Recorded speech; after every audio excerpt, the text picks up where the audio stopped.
So like the health system staff who dared to dream big and create Trails Edge Camp, our next speaker, Billy Ray Taylor, has taken his teams to new heights with his ability to envision a better workplace.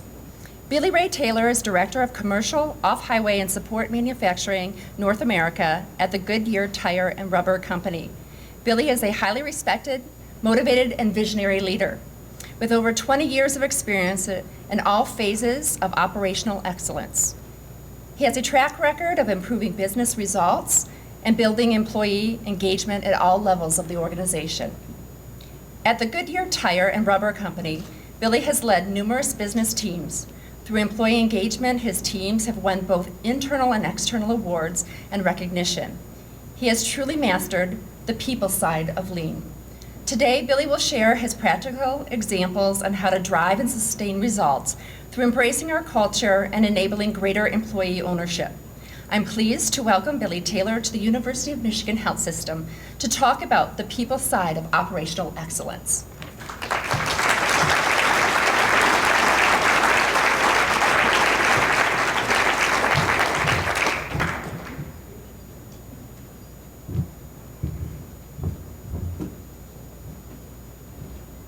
Boom!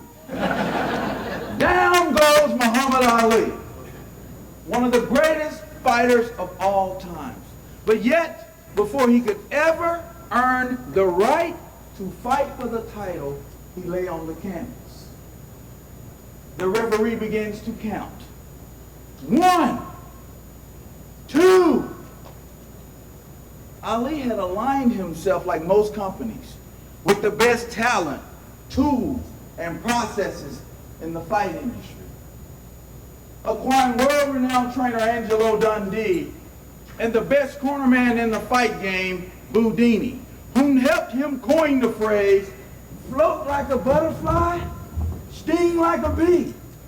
You better watch out for Muhammad Ali. But the most important part of that quote was the last part. He would go on to say, you can't hit what you can't see. 3, 4. Muhammad Ali stood up as fear began to set in, and he thought about quitting. Like most companies, abandon the journey. So he had 2 options. Forget everything and run, or face everything and rise. It was at that point he realized if you're ever going to execute winning, it's not so much about your ability to knock things down, but more so about your ability to get up. As Muhammad Ali jumped to his feet, he couldn't wait to get to the other side of the ring as the referee's holding him back. 5, 6. When the referee let him go, Muhammad Ali ran to the other side of the ring, and he hit the guy so hard, they had to take his wife to the hospital first. Just 2 years later, he earned the right to fight for the title. To fight a man by the name of Sonny Liston, invisible, feared. Even the President of the United States himself, John Kennedy, called and advised him not to take the fight.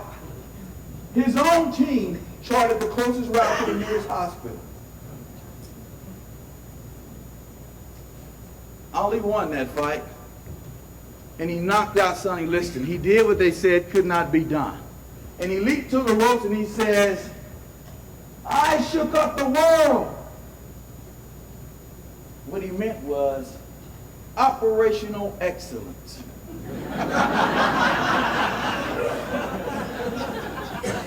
He had clearly defined what winning was, aligned his team to win, and they went out and executed winning.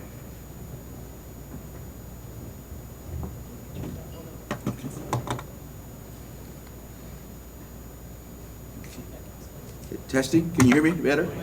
All right. As he knocked him out, the president himself was so overjoyed. He and his wife were driving home. And they stopped to have dinner, and they recognized the doorman taking coats. It was Jacqueline's high school sweetheart. And the president looked over at him with a smirk on his face. And as they sit down to eat, he says, Jacqueline, just think. Had you married him, you would have been married to a doorman. In her womanly way, she looked back and she says, no, John, you have clearly missed the point.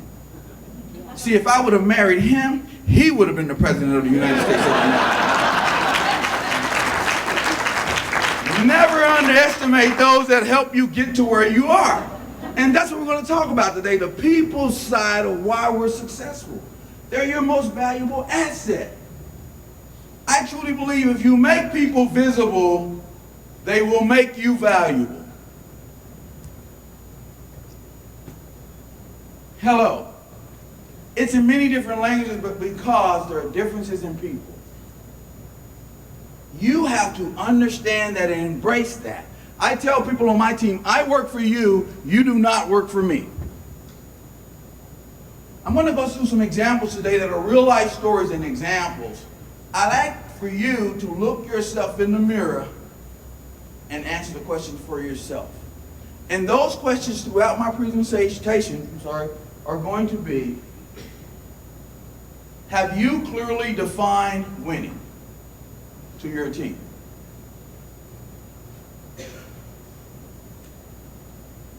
Are you aligned to win? And are you executing winning? And it's all about building trust. And we're going to talk about those things today, but let's start with trust. It is giving people a voice to be heard. Everyone on my team is a CEO. They own the business. From the janitor to my administrative assistant, they run the business. I work for them. They do not work for me. Here are the questions that you should answer today. Define winning. Have you clearly stated what winning is with your team? Does everyone on your team know what the expectations are and how they contribute to winning? And the last one, executing winning. Do you have a process in place to tell you if you're winning or not? Also, to hold people accountable, and more importantly, to recognize their contributions. That's what's important. So, I would encourage you to write these down and go back and challenge yourself and see how valid that is. So I'm going to tell a story about me, myself, and this is a true story. I was in Lawton, Oklahoma. I was a plant manager there. We had 3,000 associates, and we made 65,000 tires a day. And so it was like a small city. And we were running well, and we had just won the Nobel Prize of Operations. It's called a Shingo Prize. I was excited. Never before done. I called my mother. My mother and I are very close. I'm a self-admitted mama's baby. I still am today. Mom, I'm going to get the call. I'm going to Akron. I'm going to corporate headquarters. I'm going to run operations. The phone rings. Hello, I pick it up. Hello. Hi, Billy. We have a great opportunity for you. Great. We would like you to go to Fayetteville, North Carolina. Wait a minute. That is the worst plan in the company. That's career suicide. And I think the way I responded was kind of like a 3-year-old. I'm not going to Fayetteville, North Carolina. And the phone rings the next day. They fly a jet in. It's got 3 people on the plane. They take me in this restaurant like a mafia movie. I'm sitting there. Wait a minute. You are going to Fayetteville.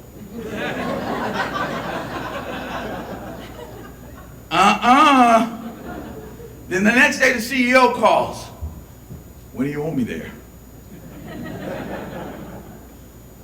But I talked it over with my family and my mother, and she said, go take a look. When I went to see the place, it was unbelievable. The talent in that place was unmatched. Never had I seen such an engaged workforce. The leaders had not did the first thing. They had not defined winning. And in fact, my senior leaders, the 10, I brought into an office and said, take out a blank sheet of paper, do not write your name on it, and write down what's our deliverables to the customer. And of the 10, only 2 got it right. Wow. So why did I want to go? Plants were closing down. And guess who was next?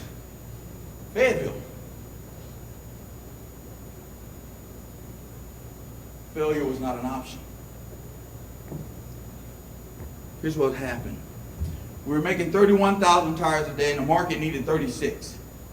That's millions of dollars in EBIT that we were not meeting. And you look at the plant, that was a picture of the plant. But that's what it really should have looked like. There was a hidden factory there and it was all about people. How many of you have hidden factories in your organization?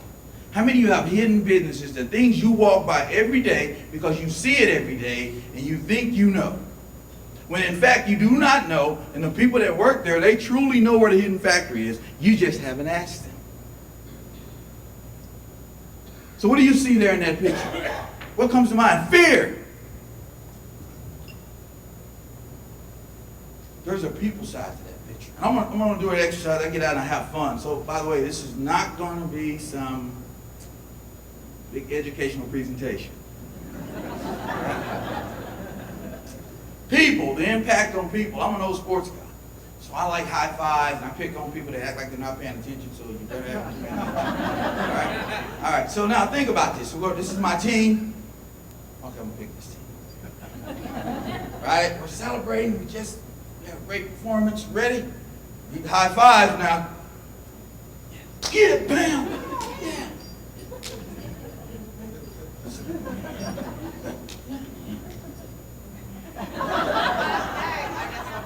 Oh, what happened? Look, I'm just playing. She's still mad. She won't. Now, listen what she said. What was your comment? I guess I'm out. Oh, I guess I'm out. That was just a game. But she said, I guess I'm out. How many people think that about you? On your team, I guess I'm out. That's why I have the Billy Taylor 2-foot rule. If you're within 2 feet of me, I speak. Good to see you. Great. Oh, yeah. You're in. Wow. And when I introduce myself to a new team, I ask 3 questions, and I only care about the last one. Tell me who you are, what you do, and the one thing that you're most proud of. You'd be amazed what you find out. I'll start. I'm going to pick 2 people. Hi, my name's Billy Taylor. I worked for Goodyear 25 years. What am I most proud about? My family. My children. Winning for me is to be present, mentally, physically, financially, and spiritually for my family. It's not the gifts, my presence. It's my presence that I want to give to my family. Now, I'll tell you one thing. They make great grades, honor students. Those grades come from mom. But they both played for St. Vincent St. Mary's where LeBron James went to school. And I assure you, that jump shot came from Dad. Okay? So, I'm going to pick someone to give me the answer to that question. For you. Name. Name? What you do, and one thing you're most proud of. I'm Rajesh Mungrulkar. I'm a primary care physician, and I work on medical student education. The thing I'm most proud about is that I'm proud that my wife is a private practitioner in family medicine and started the business on her own with our support, and that we have 4 kids who are good to other people. 4 kids. Any activities, college, age, Lots of activities, lots of driving. We're exhausted.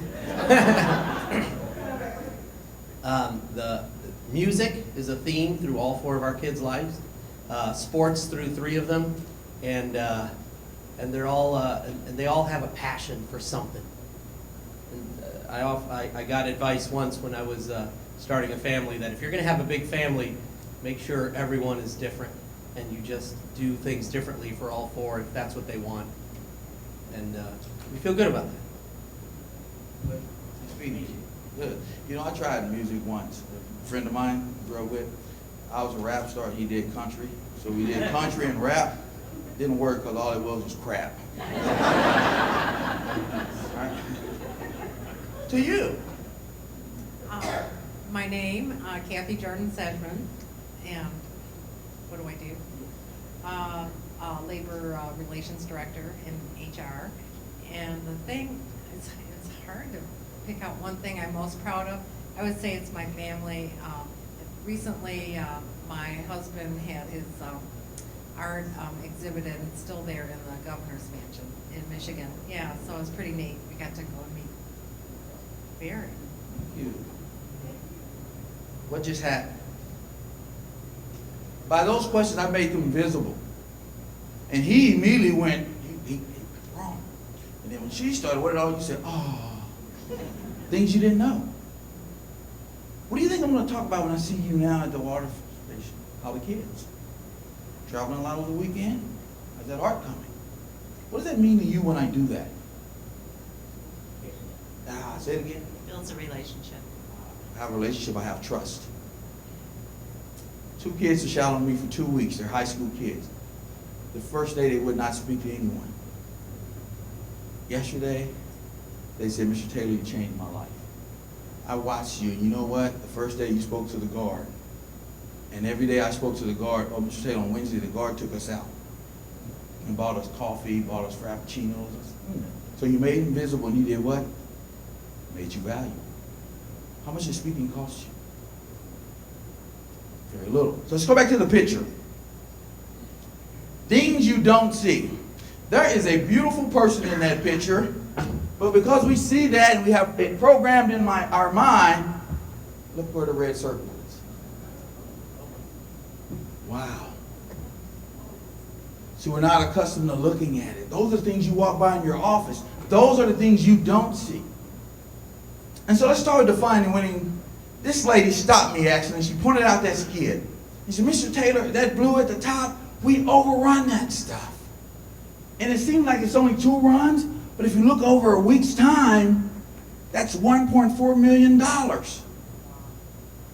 And she says, look at them, they don't care, Mr. Taylor. I said, well, they don't know. So I take them all on a tour. It's like a Verizon commercial. Everybody's behind me. So I stop at this one skid, the skid you saw before, and I go into my wallet, and I get my mad money. Now you guys ought to know what mad money is. It's when your wife gets mad at you. At least you can get something to eat. So I take my mad money, and I put it on the skid. I said, my money better be there when I get back. If you can walk by $1.4 million, you better not walk by that 100. Let's go, guys. They're guarding that money like Fort Knox. The reason why, in their own world, that's winning. Just think about that. Here's what happened in Fayetteville. We went from 31 to 38 in 6 months, and everybody thought it was impossible, unbelievable. And that plant did it without spending an extra penny. And all I did was let go without letting loose.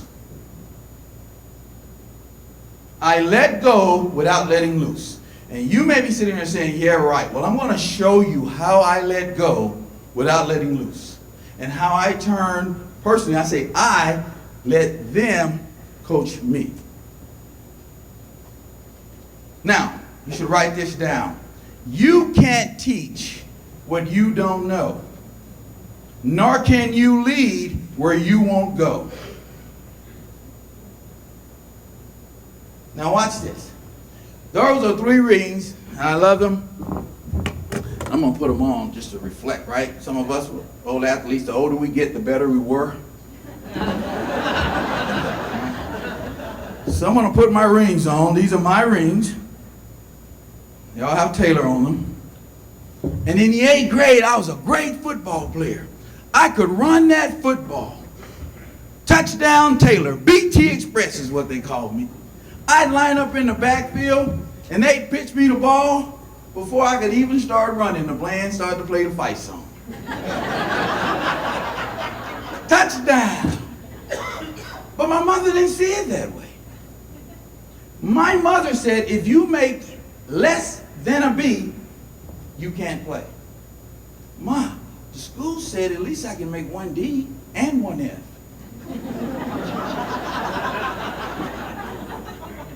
Again, let me define winning.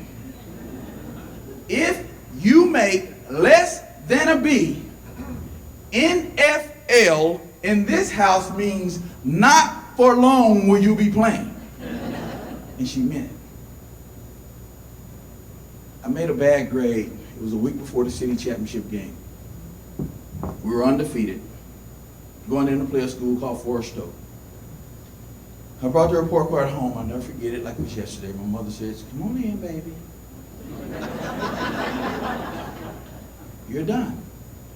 I said, no, ma'am. Mom, you're done. And you're not even going to be able to play basketball. The coach came by my house, the athletic director came by my house, and the principal all wanted to talk to her. And they had that chalkboard, I don't show my age. And they walked in and said, Miss Taylor, now listen, when Billy gets the ball, 3 people go with him because they want to stop him. When 3 people go with him over here, 2 are open over here. And see, let me draw it up for you. You got these X's and O's. And that old southern voice, she says, no, mister, I don't know much about those X's and O's, but I know a lot about that F. And if you're going to help me get that corrected, you're welcome to stay. But if you're coming here to talk to me about playing football, see, those were the expectations. See, in this house, I get what I expect. I don't expect what I get. How many of you expect what you get? Oh, that's just John. He's been here 25 years. He's always been that way. That's expecting what you get. Best thing my mother did for me in my life. And I will come back to that story to tell you what really happened. I didn't play basketball, nor did I even run track that year. It was over. We lost the game 54-0. And all my friends were so mad at me that day. But it was the best thing she ever did for me, my career, my children, my wife, my life. And I'm going to share with you, let's start with a line in the wind. Who owns the plan? Do you own the plan? Does your team own the plan? Who owns the plan? See, in Fayetteville, if no one can tell me the number, guess what I did? I called my controller. We're going to buy 3,000 football jerseys. What, Billy? I want the number 38 on the jersey. 38? We're going to get 38,000 tires a day. They're not going to wear those jerseys. I don't care if they wear them or not. I just want them to know what 38 means. If they give it to their grandchild, they give it to their child, what's number 38? That's the number of tires we got to get if we're going to be successful. I put the union name on the sleeve. We're not in conflict. It's us. I put the company name on the other sleeve, and on the back of the jersey was the choice. We're going to be the choice of the customer, the choice of the company, and the choice of this community. Wow. So now we've defined winning in Fayetteville. Let's align to win.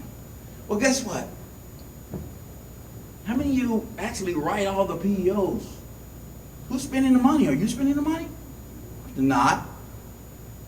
See how it's called a 10-second rule. Anything hits my desk in the form of a document, I need to understand it and be able to decipher it and make a decision in less than 10 seconds. No matter how complicated the numbers are. Now I learned that from the Pentagon, and I'll come back on a military experience that I was there in the Pentagon and took this model back. So the goal is to spend $8 million. The end of the month comes, we spend $9 million. What normally happens?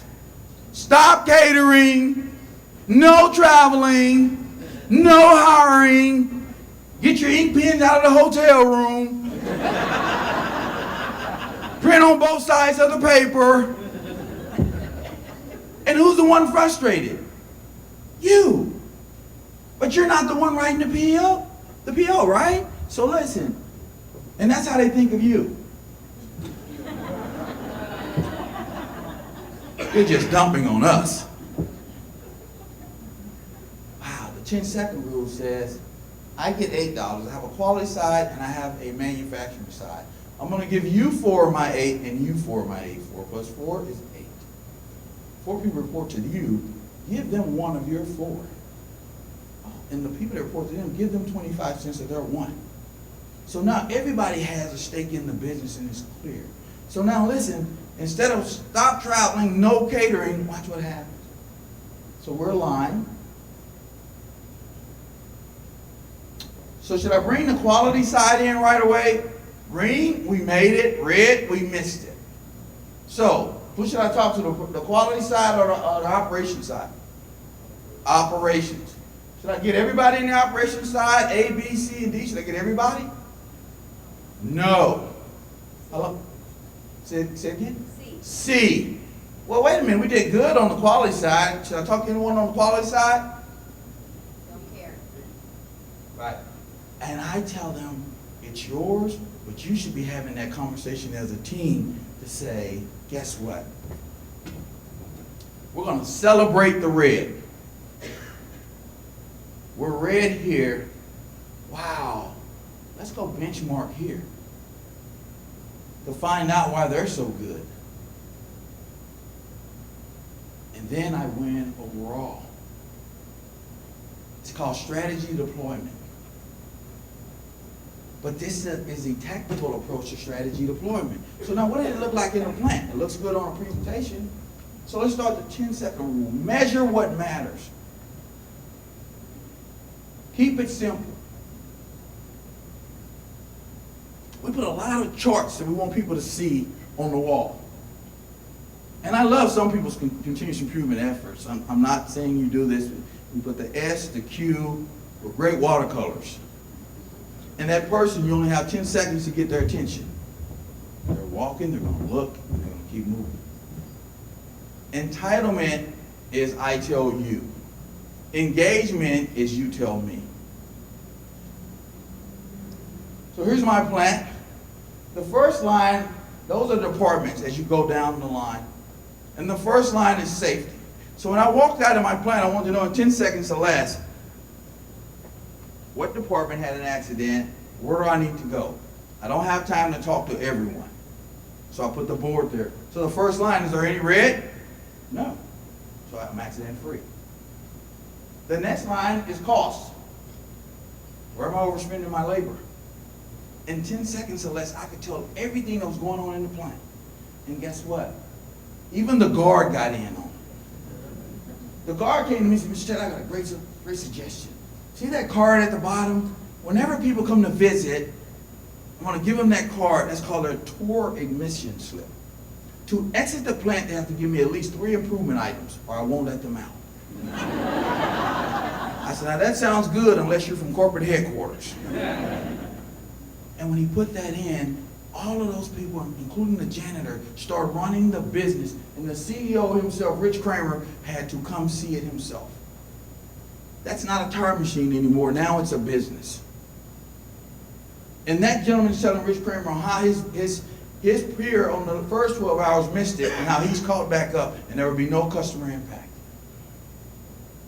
Before, he just checked his brain at the gate because that's all we told him to do. But here's what's interesting about this here. Those people were meeting there one day. And one person was talking to the other person. He says, Mr. Taylor expects too much. We should have yellow if we get close. Yellow. I don't like yellow. No, you'll get it after this one. He says, well, what do you mean? He said, he gave us everything we need. However, we're trying hard. And we should get credit for trying. That's yellow. And one looked at the other, and I thought a fight was going to break out. He says, now don't get offended. I met that lovely wife of yours the other day. She is gorgeous. And I'm sitting back thinking, he says, now she comes to you. It's Friday night out. The ladies' night out. She says, honey, are you okay? Okay, I'm going with the girls. He says, sure, honey, go right ahead. She lays out that pretty red dress, sprays that perfume on called Follow Me. And when she goes to grab the doorknob, he starts to shake. He says, honey, now I'd like you to be faithful tonight. And she says, I'll try. He goes, wait, whoa. Now, what I'm saying, it takes a commitment. You celebrate the red. All it does is tell you where you need to focus. That's why it's important. So here's my cost. When I first got in my job, they gave me that evergreen sheet. Today, it's broke down where the last line is the sum of those lines. That last line is the sum of those lines, and same here. That line at the bottom is up top. So basically, I know specifically where to look, where I need to focus, and I can pinpoint where the opportunities are in less than 10 seconds on $1 billion budget. I took those 2 high school seniors through this process, and yesterday I gave them my financials, and it was amazing. They not only told me what plant I needed to focus in, they told me what department I needed to be focusing in, and then made a phone call and found out what the corrective actions were. These were high school students. There was a process. Let's talk about executing winning. It's more than just the numbers. We often get caught up in the results. We want to hear about the results, but we don't focus on the inputs to the results, the people side of it. These 2 books are some of the most successful books written about businesses. Built to Last and In Search of Excellence.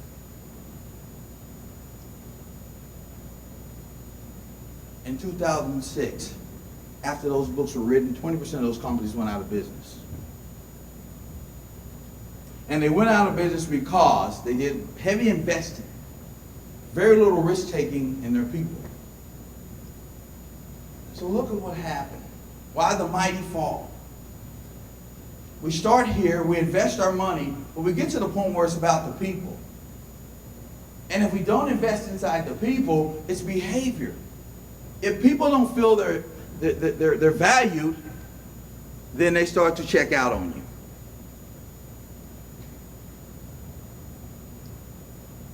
I had the opportunity to go over to Vietnam with Nike. And it's Billy, I can't understand what you're saying. Universally, people think, feel, and act. We put the red greens up in their organization, and we stopped 10 people that walked by the boards, and I said, what do those boards mean to you? And they all said nothing.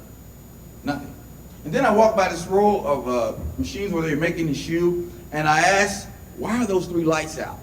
And the GM jumped in front of me and was almost upset and says, they're out because we're saving energy.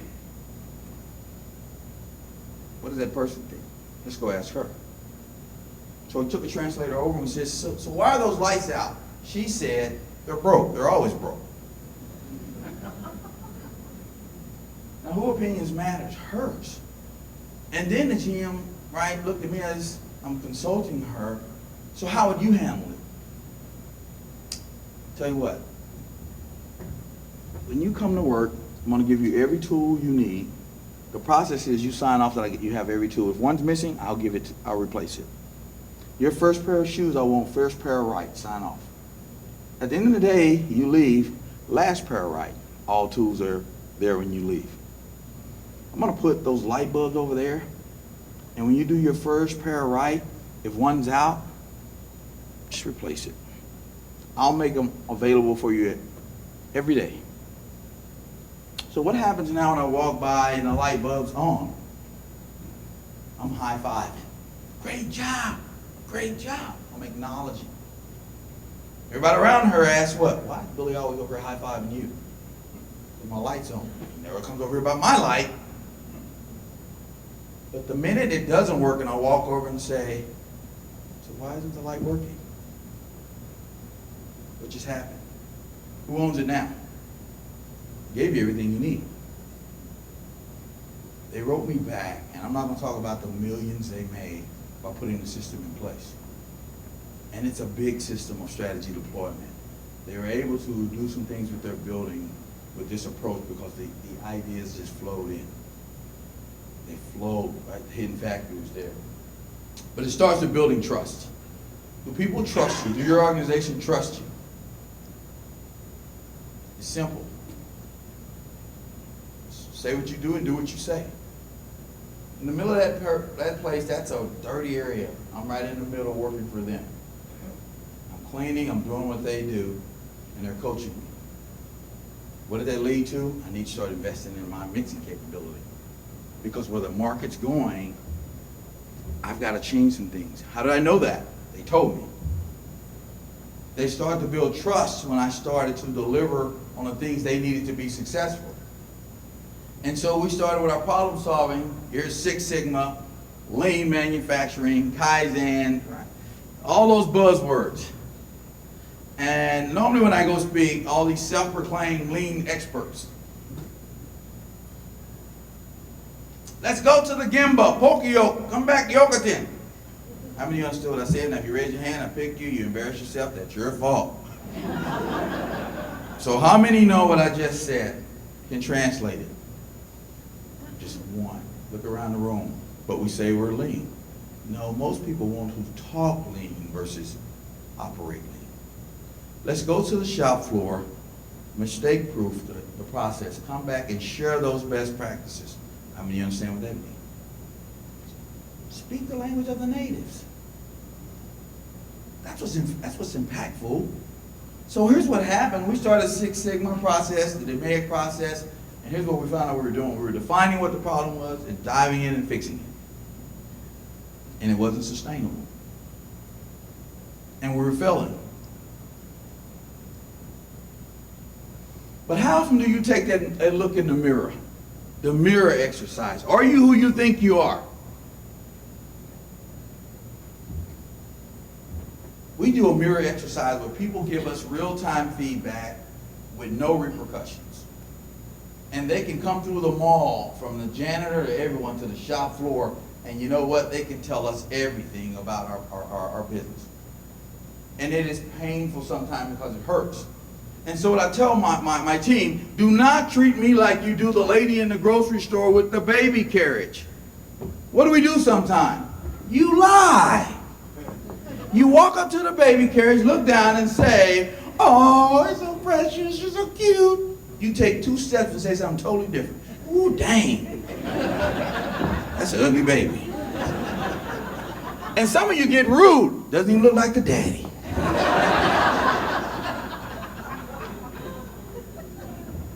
I tell my team, let's have that discussion because there's no such thing as an ugly baby. I'll tell you, when my daughter was like 4 or 5, I was in charge of upkeep that day. And when I did her hair, woo-hoo-hoo. When her mother came home, I got it. Look what you did to my baby. You made my baby ugly. I'm a beautiful daughter. Gorgeous. Proud of her. I just didn't know how to. That was all about me. It wasn't about my baby. And if you can't have that discussion, then it's all about you.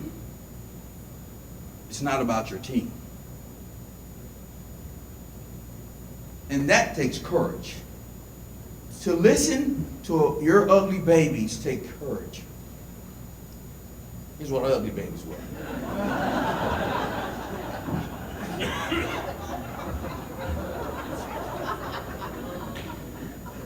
No trust, us versus them.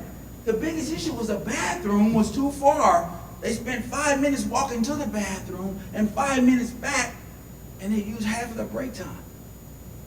And the bathroom cost $5,000. No one listened, so guess what? They quit listening to us. And here's what they said when we started to listen. Here's the condition. We have great attitudes. But here's the environment you have us working in. We don't even know what the score is. We don't know what winning is. The people said, this is our equipment, these are our conditions. We listened, and that's what happened. They completely turned the whole department around, and I'll tell you, it even went in the office, and we had 3/10 of things we could deliver or donate to the Goodwill. It became a show place. It looked better than our most modern plant. And all we did was let go, but we never let loose.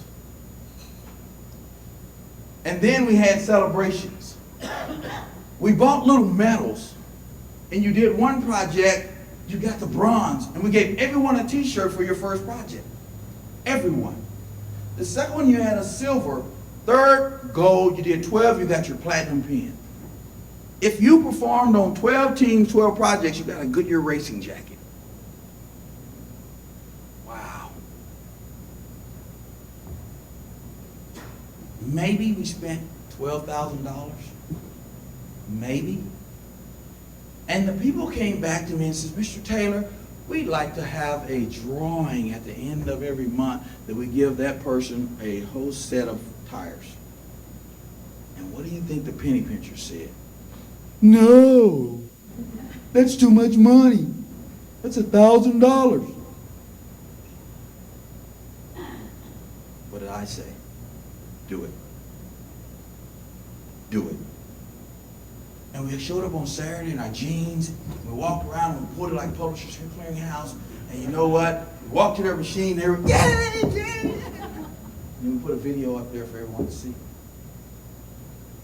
They were visible. We kept listening. Here's what happened. When I first arrived in Fayetteville, look at the hours we were working and the volume we were getting. When I left, we were working less hours, getting more tires. $27 million. Pretty good investment, I would say. But it was the investment in the people that changed. And that team took off. And now I have 4 plants. I had 4 plants, and these are the size of our plants. I now have 4 new plants to my area of responsibility because we put this model in those 4 plants, and you'd be amazed what happened in those 4 plants. The same process. They defined what winning was, grow the business. Build more, sell more, improve customer service. My role was to build more of the right tires. So every sign at every plant had that posted in the gate when you drove by. It defined winning when you walked through the door. So where am I missing at? Quality and where else? I know. It's the conversation in the break area. It's organic. So what happened? We built those quality systems all the way through the organization, linked them up. When I went to plants, we had a plaque instead of the coin. I sought you out, gave you your plaque. You could take it home right then. Said thank you. Our back orders, look what I even did.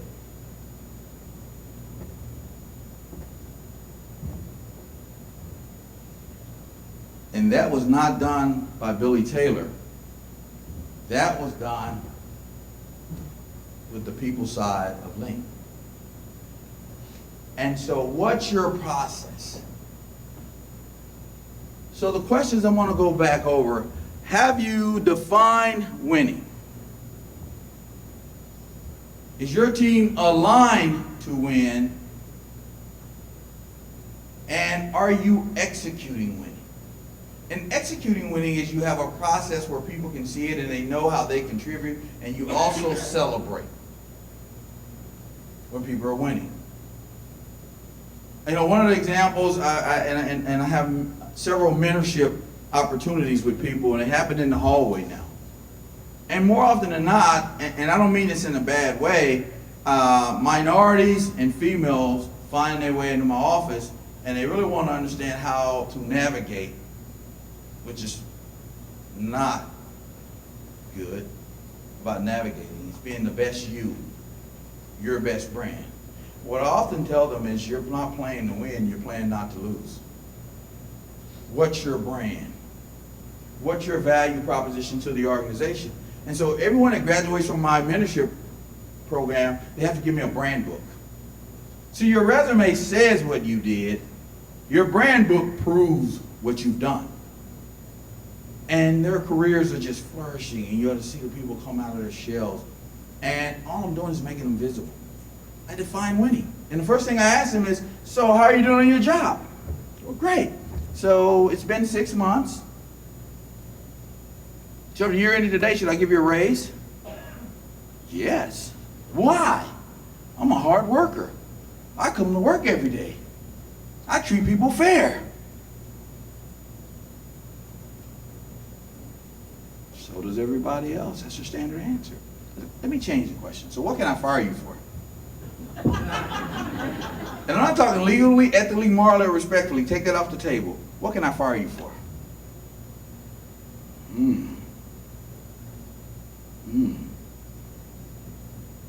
But if I don't deliver this, if I don't do, and more often than not, they don't know the answer to either one of those questions. It's the same question asked differently. And if you don't know that answer, then you really don't know what winning is from your boss. And so you're spinning your wheels. You're spinning your wheels, and your team, when you get in your car and you have a GPS, you define winning by putting in the destination or where you're going to go. A line to win is it tells you where to turn and everybody's engaged. And how do you know if you won or not with your GPS? Arrived at destination. So I'm going to tell you a story about a girls' track team I coached. And this is where I really started to embrace this process. I was in Freeport, Illinois, and we were the Freeport Pretzels. Now, how tough can you be when you're the Fighting Pretzels? We were great on the local scene. Man, we were burning up the track, but we had to go into Chicago and compete. Now, let me give you the demographics of my team. I had 3 white girls and 1 little black girl. So we get there, and I drop them off at Eastern Illinois University. I'm like, all right, girls, came through the prelims, we're ready to go out to Chicago. They get to the track. I said, I'm gonna park, go ahead and warm up. I get to the track, and guess what? Fear has set in. And they have forgot everything, and they're ready to run away. And I said, Katie, why aren't you warming up? They somehow found the log of where they were ranked. And it said they were ranked number 49 out of 50 teams. Wow. Katie, what's wrong? And her answer was, Coach, them black girls too fast. Katie, what have I taught you in this team? To believe in yourself. Understand what winning is. Greatness comes from within. That wasn't working. They're looking at me like, nope. So I get them in the car, let's go back to the dorm. Take them back to the dorm. And I said, I want you to come convince me that you're going to come back and compete and that we can win. So they go up to their room. The little black girl French braids the little white girl's hair, and they come downstairs looking like 3 little white black girls. That's not going to make you run any faster. Get back up to your room and come back to me with your strategy on how you're going to compete. And so they go back up to the room, and I hear a knock at the door, and it says, it's Katie. Coach, we need your rule book. And Coach, we have a favor to ask you. Trust us first. What? We want to change the order of the relay team. What? We want to put the fastest girl first, the second fastest girl second, the third fastest girl third, and on the end, this is her language, not mine. We want to put the donkey on the end, Coach. I said, Katie, no. You're the anchor leg. You just don't want to face that crowd coming down the backstretch. No. Coach, trust us. The head coach, the other coach hits me and says, you got to trust him. I said, listen, The same 4 girls, same speed, same attitude equals same place, last. So it doesn't matter. Coach, you have to trust your process. Okay, Katie, go ahead. They come downstairs, hair still braided, and they don't speak to me. Going to the track. I'm watching it. Something's not right. They get to the track, line up, they sound the gun. Bow! My girls are out. They're running. We are out front. We should be. Katie's running first. Back. Boom! We get the stick. We're still out front. Ashley Martin. Going to Maria Ryan. Back. Boom! We're still out there front. And we're going to our anchor leg, and we're almost dead even, slightly ahead. Everybody's got their thoroughbred on that last leg to bring it home. I'm at that point praying and looking at Angie Drew's parents. And you have to have the cadence, right? Back. So Angie Drew, baby Drew, sitting there, and she's looking for her mark. She's looking and all serious. And when the girl hits her mark, baby Drew springs out. And my girl yells, "Stop!" Baby Drew puts her hand back, boom, takes off running. What do you think every other team did?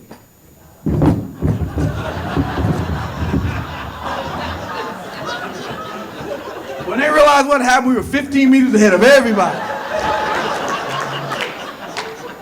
And so they go on and they win the race.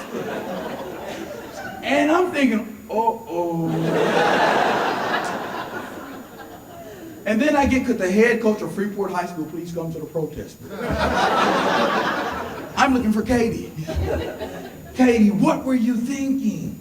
Why did you do that? Coach, nowhere in this rule book does it say we can't say stop. It says you have to have a cadence. You've taught us that great teams find a way to win.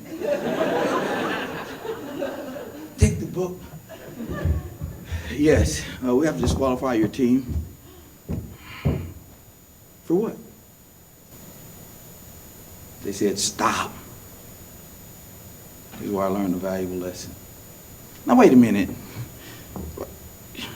It's not in the rule book. If they can't say stop, you should have put it in the rule book. That was wrong. They made it to the finals the next day. Here's where I realized I made a mistake. By saying that was okay, it was teaching them how to win within the rules, and that's not right. Win because you have a process and you're the best, and you believe you're the best, and you're committed. Katie came to me when I broke that down to them. I said, I want to let you run because I think winning is you learning a lesson. And I don't think you fully embraced the lesson yet.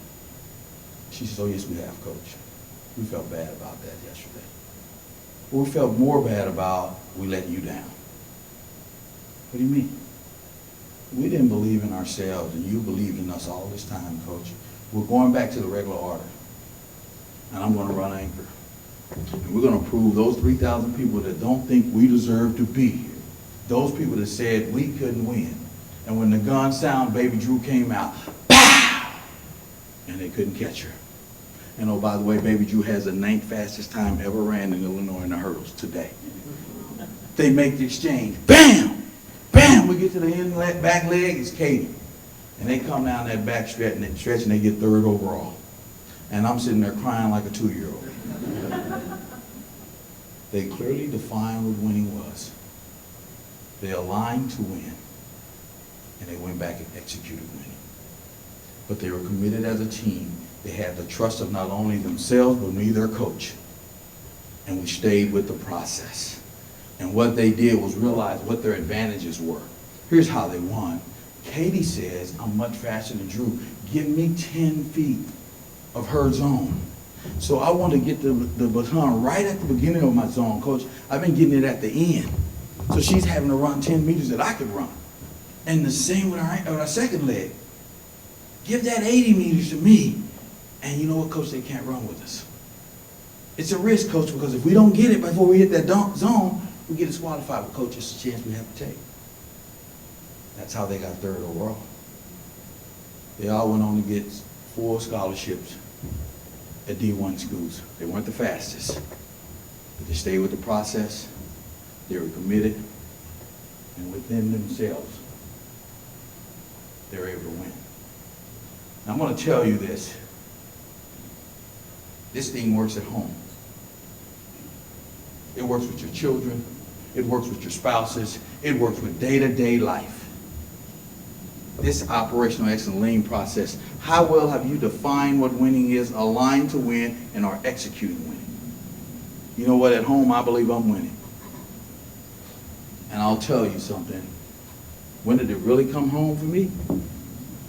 About 4 months ago, 5 months ago. I have a daughter. She can play basketball. Get it from her dad. And she went as a freshman and she couldn't play much. She couldn't get on the court. She said, Dad, I'm not playing. I'm not going to play. And she said, Dad, we play Purdue.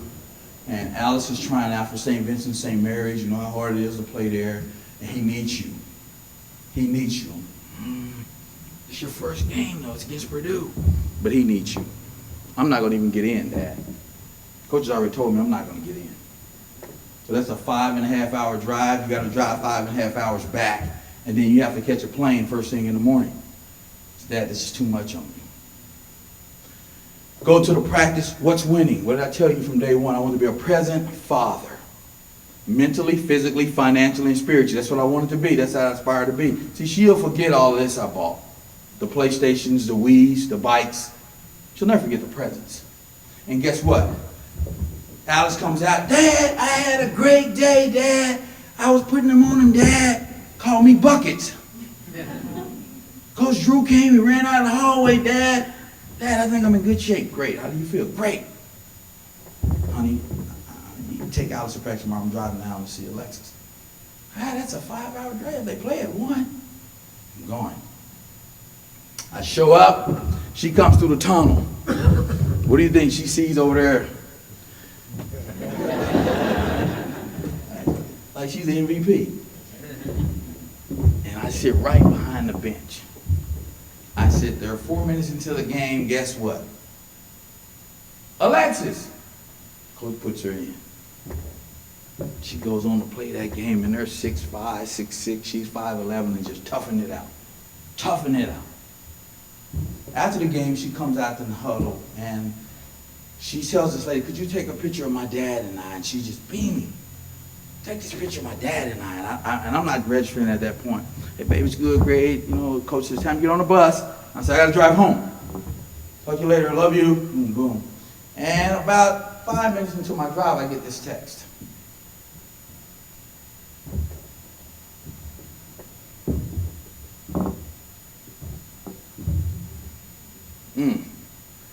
Now, you ever seen a grown man cry?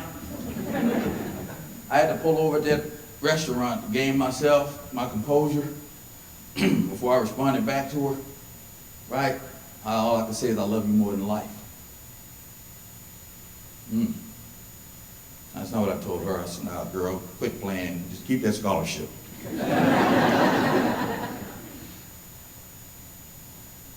This will go away. But how you make people feel will always be there. That's what operational excellence is. Making people visible, putting a process in place that you define winning, then you align winning, and then it's so easy to execute winning. I took a new job, put this process in place, and they have taken off. They're doing so well, I'm telling you, it's amazing. And I got a text right before I walked in. He texted me, my ops guy, and those I set my phone on the counter. Last night he called me and told me I can't figure it out. They're coming back, and I told him I'm going over. And you know what he texted me a few minutes ago? I guess you can't teach what you don't know, and you can't lead where you won't go. So what you just told me, you're about to go. Yes, sir. And my only response back to him was, we will win. The best is yet to come. I'll set my phone here, and it's not Bart Raymer just sent me that text right before I got on stage. Do what you say. First of all, say what you do, and then do what you say. I want to open it up for any questions. First of all, thank you for having me. You've been a great audience.